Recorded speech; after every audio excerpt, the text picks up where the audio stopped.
Tout le monde se souvient de cette poupée réconfortante, fascinante, qui nous faisait voyager avec ses histoires. Fanfreluche va raconter un beau conte pour vous amuser. Un beau conte, un beau conte, un beau conte pour vous amuser. Approchez, regardez. Il était une fois... Fanfreluche a été marquante pour plusieurs d'entre nous, dont Robert Blake, auteur de contes philosophiques. Il a vendu 30 000 livres à travers lesquels ses lecteurs se sont posés des questions sur le sens de la vie. Robert Blake, bonjour. Salut, merci. Une personne qui veut trouver un sens à sa vie, Robert, là, elle doit se poser, cette personne-là, quelle question? Pourquoi? Ça sert à quoi, la vie? Pour moi, c'est une question que je pose aux enfants quand je les rencontre dans les écoles. Tu vois, c'est la petite fille au Nouveau-Brunswick qui me dit je suis pas mal convaincu qu'on est tous venus sur Terre avec une mission. Et là, je lui demande est-ce que tu la connais? Elle dit non, mais ça ne saurait pas tarder. Ah oui? Ouais, puis des fois, ça sert à aimer, d'autres qui vont dire ça sert à faire des enfants. Puis tu vois, j'ai fait une rencontre d'auteurs au printemps passé dans une résidence de personnes âgées. Pour moi, c'était une première, là. C'était un peu intimidant parce que c'était pour la première fois, c'était moi qui étais le plus jeune dans la place. Et là, tu poses la question à des gens qui ont 70 ans et plus, et les réponses sont sensiblement les mêmes.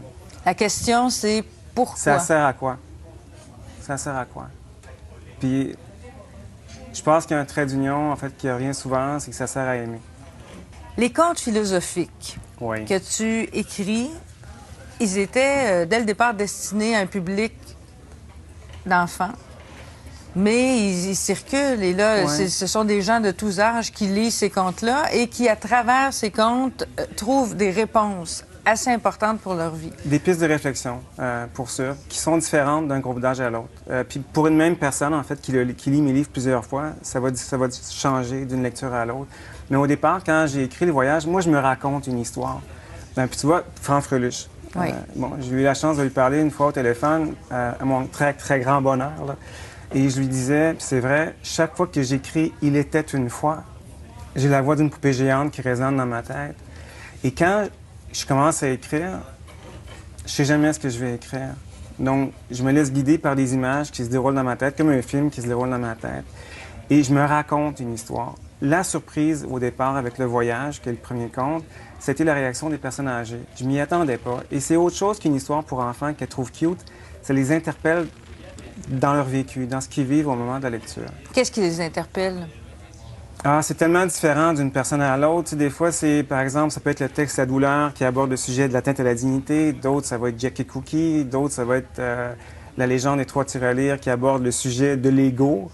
Puis même d'une lecture à l'autre, comme je te dis, là, c'est différent. Quand j'ai, par exemple, une mère et son fils qui lisent le livre en même temps, ils lisent pas le même livre. Mais Robert, qu'est-ce que tu trouves important dans les contes philosophiques? Qu'est-ce que tu trouves important que les êtres humains ont à se mettre sous la dent dans la philosophie? Se mettre en question. Mais tu vois, j'ai rencontré un adolescent autiste qui me dit d'entrée de jeu, il dit « Moi, Robert, quand je parle toujours avec le cœur.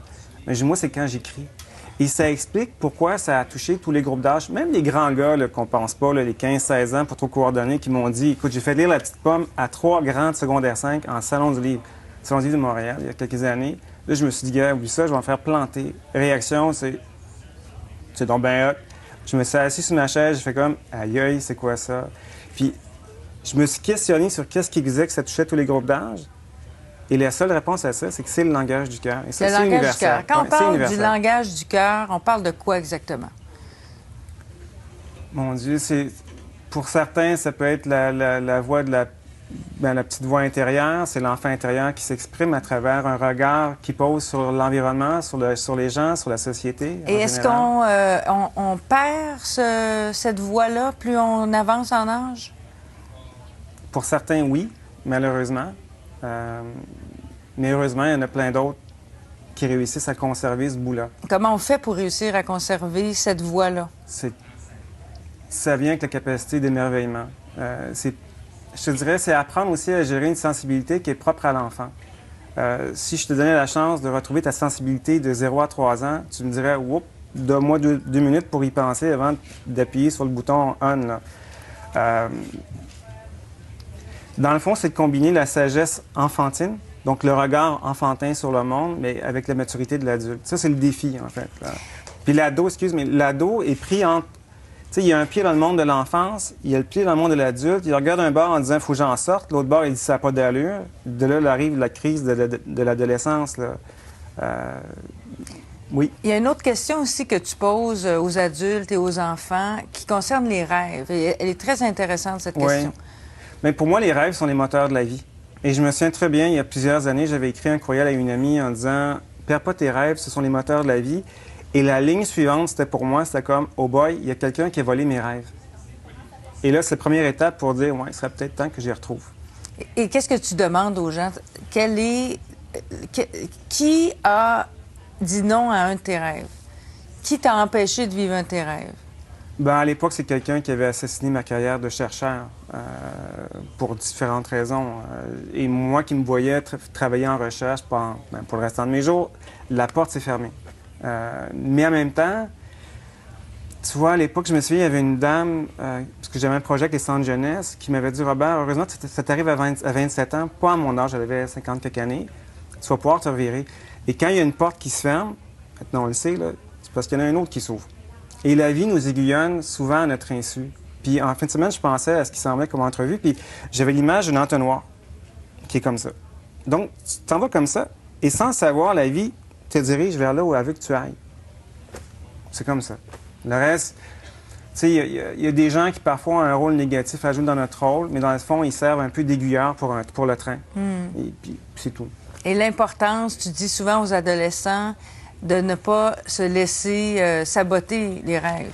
Oui, puis de ne pas se contenter de rêver, de s'essayer. Tu sais, souvent, vous allez emprunter un chemin que peu de gens empruntent, et juste d'être sur cette traque-là, c'est déjà un succès en soi. Puis, tu vois, je me souviens, au tout début, moi, il y avait un auteur qui me dit « Robert, il y a peut-être juste une dizaine d'auteurs au Québec qui vivent de leur plume. On va s'organiser pour être le 11e. » Parce que tu as quitté une carrière florissante là, dans le domaine... Mais j'étais tanné à l'époque. Puis moi, travailler juste pour faire des sous, non. Et puis, c'était clair dans ma tête que je ferais autre chose. Et l'autre chose, c'était écrire. Puis bon, ben, je suis là avec mon background d'affaires, puis académique, puis je dis let's go, on y va. Puis avec l'enthousiasme débordant de mes débuts, et puis c'est drôle parce que je sortais d'une industrie, le multimédia, où l'enthousiasme était débordant, pour entrer dans une autre que tu connais bien, qui est celle du littéraire, où là, l'enthousiasme était quasiment inexistant. Et moi, je ne comprenais pas. Parce qu'il y a le plaisir d'écrire, mais il y a le plaisir de partager ce qu'on écrit avec les gens. Et ça, pour moi, c'est mes rencontres d'auteurs, mes séances de signature. Puis tu sais, j'en fais beaucoup de séances de signature. C'est mon gagne-pain. Je fais ça 5-6 jours sur 7. 27 000 signatures. Au moins, oui. Oui, c'est un peu cinglé, mais ça me ressemble en même temps. Je veux dire, j'ai des rencontres très touchantes, moi, en séance de signature. Encore plus depuis la sortie du conte Le bleu de l'espoir. J'ai des moments très, très touchants avec les gens. Ce sont des rencontres, hein, et c'est particulier. Je te dirais, c'est pas mal ce qui me tient en selle. Parce que des fois, quand... Tu sais, c'est comme tout le monde, des fois, je me lève le matin, je dis « ouais, OK... aller m'asseoir sur un banc de bois, pas sûr, mais je repense au pourquoi pourquoi je fais ça. Et c'est le projet de fondation éventuellement que je veux mettre en place pour venir en aide aux enfants. Donc, et ça donne un sens... dès le départ, moi, il fallait donner un sens à tout ça. Il fallait donner un sens à cette aventure-là. Et ça a été, à un moment donné, c'est de vendre assez de bouquins ici et ailleurs. Et là, je suis à l'étape de présenter les bouquins ailleurs pour financer une fondation pour des projets d'aide aux enfants. Robert Blake, merci beaucoup. Merci.